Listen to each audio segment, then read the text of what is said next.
going to continue on with the strip down of the 109 axles. What you see there is the actual springs from the 109. They do have a little bit of separation, as you can see in more detail here. The fronts aren't too bad,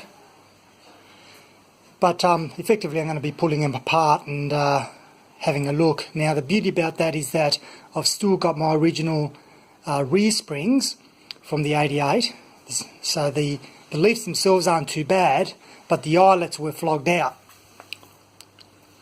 So I'm thinking that between the two pairs I'll be able to make a good set. Anyway, so that's going to be a separate video of when I do these. Right now, what I'm going to do is I'm going to pull the wheels out of this.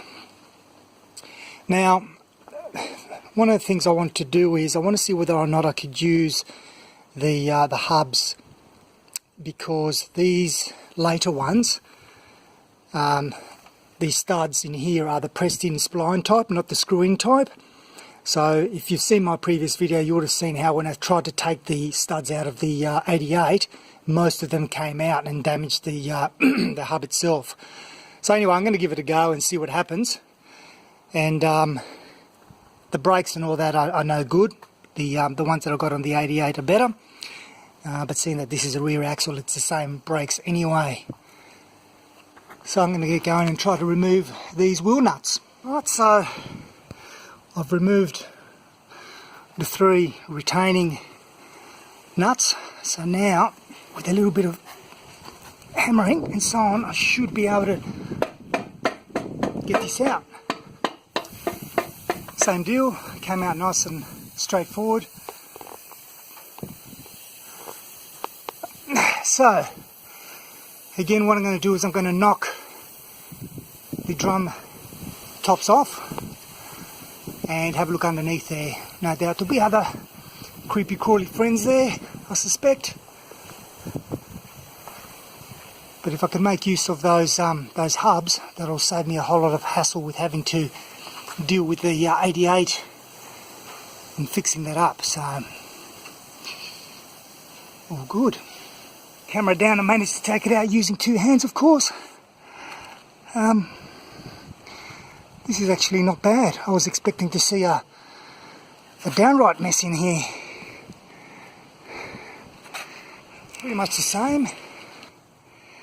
Not bad actually, not bad at all. Okay, really happy with that. So what I'm going to do is I am going to drain the diff and then remove each end and go from there. I've just removed these bolts. Now, as you can see, I didn't have to take the brakes or anything out. All you need to do is have a ring spanner in there to hold it in place, and then just unscrew it as such. So the only thing I need to do is this. I'm actually going to cut that, I think. You can see how rusted it is. It's already broken in various places. It doesn't really matter. In fact, bung. There you go. Done. So now I should be able to tap that out slowly and remove the entire axle with it as one unit. Unless I'm forgetting something. So just used a soft metal chisel against that. It was actually just a bar, but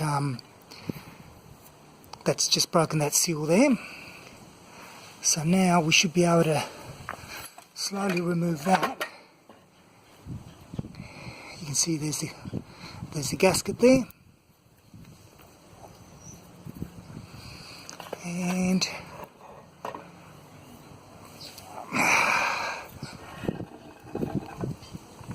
yeah.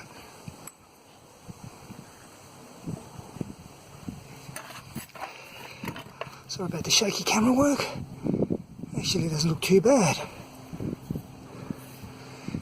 Yeah, very good. Super pleased with that. Because now I may be able to reuse this whole thing if the bearing feels good. Because what I need to do is I need to kind of fast track this project a bit And so my idea is to try to clean things up, reuse things where I can, and then later on if I need to service it I will. We're also going to run out of time, so this is really good. Now I'll do the same for the other side. Okay, so the other side's now taken off, same principle, and again minimal wear on these splines here. Fantastic. So I'll certainly be servicing these two units,